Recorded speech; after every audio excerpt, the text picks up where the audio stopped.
I don't care if anyone judges me, but I'd like to go to the movie theaters alone. My work schedule is all over the place. I often don't work weeknights, so on a stormy Wednesday night, a night not many other people would be thinking to go, I drove to a movie theater. I did just that. I always like avoiding crowds in anything I do. That's just how I am. It was 2017. I went to see some low-key movies that probably wasn't at the top of the most people's must-see movie lists. I was the only one in the theater, just like I expected. I set myself right in the center seat of one of the higher-up rows and put my feet up on the seat in front of me. About 20 minutes into the movie, I'd say I noticed someone a few aisles down. I didn't notice them coming in. The theater was dark because the scene in the movie at the time was in a dark room. They weren't sitting in a seat like a normal person though. All I saw of them was the top half of their head peering over one of the seats, looking in a direction that definitely was not the screen. It was still too dark to be able to tell if they were directly looking at me or not. But when the scene changed to a brighter background, the whole theater got brighter. Bright enough to see they were looking basically at me. But their face was so pale and lifeless looking, and the hair messy and weary looking. I couldn't even tell if it was a man or a woman. I'm an introvert or just an awkward person, so I didn't really want to ask if there was something wrong. I viewed that as confrontation. The screen went darker again, and at the same time the person lowered down behind the chair completely until I couldn't see them anymore. They were completely hidden from my view. I couldn't concentrate on the movie now though. I was actually very uncomfortable, actually quite terrified. I didn't get up though. I stayed put in my seat. Many scenes in the movie passed, I almost forgot about what happened. Just when I was getting back into the movie, the person's head appeared from behind the seat again, this time much closer, only like 3 rows of seat away from me. I actually let out a curse and a loud yell because it genuinely made me jump. Now I was able to see more detail or features in their face. They actually looked lifeless, their eyes motionless, hung open. But still, I somehow couldn't tell if they were looking directly at me or not. Now I could better see if it was a man with long unkempt hair. I rushed out of my seat and down the road to the exit. I had to pass the row in which the person was in to get to the exit door. As I passed the row, I looked down it, and while I expected to see the rest of the person's body sitting hunched behind the seat, instead what I saw was something you'd see in a nightmare. There was some guy basically laying on the floor, holding up a severe head perched on a stick. I didn't stick around to see if it was some sick joke or if the head was real or not. I ran out of the back exit of the building to the parking lot. I drove home in a panic, heart racing. That head looked so real. I got home and did some research about possible recent murders or missing people in the area. I found something. After browsing a list of missing people in the area, I found the picture of a 17-year-old boy named Donald Watkins, who had gone missing a month prior. Based on the picture I found, his face could have matched the head I saw in the theater. Of course, that could be my brain trying to connect any similarities. But the hair, the nose, the eyes, they looked like they could actually be a match.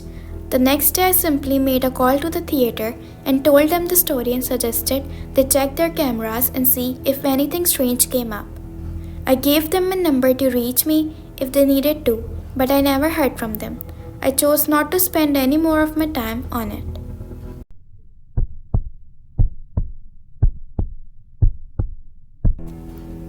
I was looking for a car to buy for my son for his 18th birthday. I was searching all the typical car websites, car.com, eBay Motors. They were all overpriced as expected. Craigslist was the only place to find an actual deal. About a week into my search, I found a Toyota Camry. It had 67,000 miles, no accidents, no damage, and good condition for only $3,500. This seemed like a steal for such a reliable car with such low mileage. The seller lived about 10 miles from me, which was a reasonable drive when looking for a car. I gave him a call to set up a time to come check it out. The man sounded normal on the phone. He assured me there were no absolute problems with the car. He introduced himself as Bob. I brought along $3,500 in cash, even though I planned on wiggling down the price as much as possible. I pulled up the dirt road to Bob's property about 15 minutes early. It was a tiny little house with a decent sized property, only because it was a bit far from the nearest neighbors. The garage was open, so I looked over to see if anyone was inside. Except for an unusual amount of car parts, it was empty. The car was nowhere inside. The only car on the property was an old pickup truck. I went over to the front door to check the house numbers. It was the right address. The doorbell button was missing, so I knocked on the front door. I knocked every once in a while for exactly 5 minutes before deciding to give the man a call. I dialed his number and I heard the sound of his phone ringing from inside the house. I was extremely confused at this point. Now I knew I had the right house. I didn't understand why he was home. He wasn't answering. I decided I had to take a peek through one of the windows to see if anyone was inside. Peering through the glass, I couldn't really see much as it was pretty dark inside the house. I saw a very old-fashioned dining room set, but across from that I saw somebody standing at the back door of the house staring outside. I figured that must have been Bob, so I knocked on the window, but he didn't even move. There was no gate or anything to the backyard. It was just wide open yard since this wasn't a rural area. I simply walked around the house to the backyard. I didn't understand how he couldn't hear me. When I got to the back door, I made a shocking realization. The figure standing by the door was a taxidermied human being. I ran straight back the way I came and back to my car. I looked up one last time before driving off. The blinds to the window I had peeked into had been shut, but I could see two of blinds creased open. Somebody was at that window watching me. You could probably guess I had the gas pedal to the floor the whole way home. The whole situation still makes no sense. All the car parts, the fact that there was no Toyota Camry, the taxidermied human being. Given that there was no car there, it leads me to believe that whoever that man wasn't planning on selling me anything. That also leads me to disturbing thought that I was very close to becoming a lifeless statue staring out that man's back door.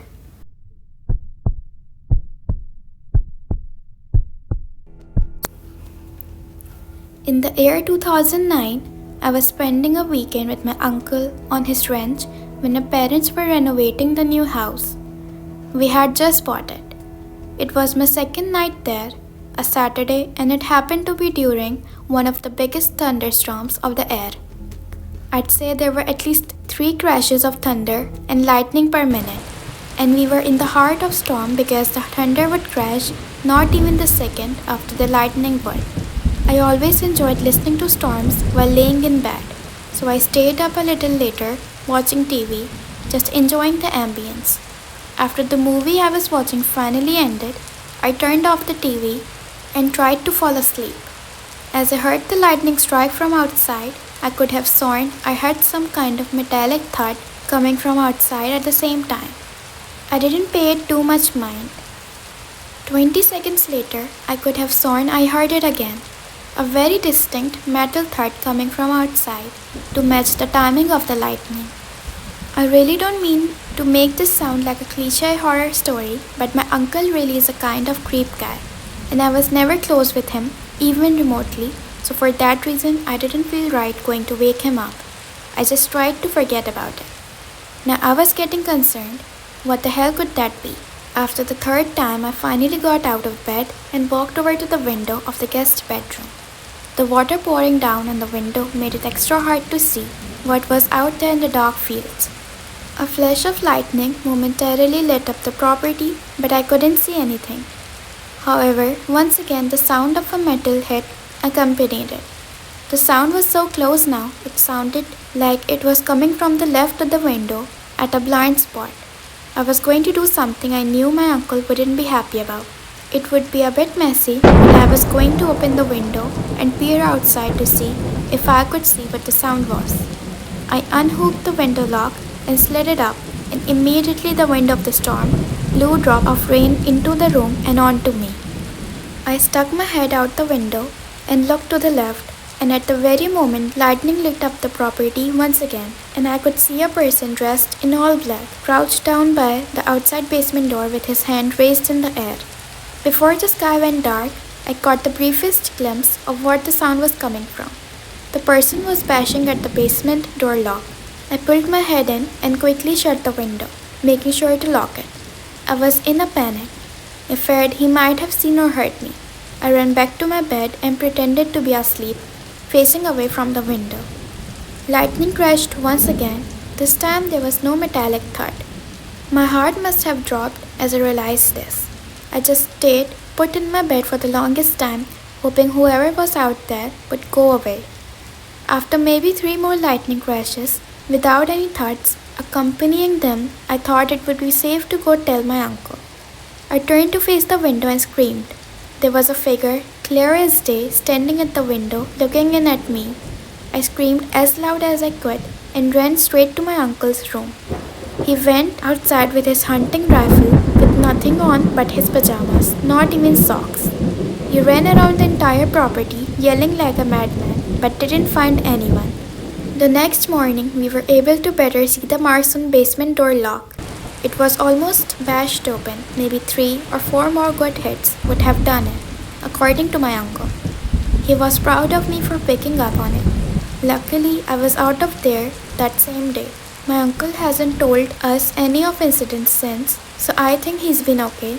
Not that we talked to him much at all. I'm grateful I stayed up a little later that night watching that movie because I may have just stopped a robbery or possibly much worse.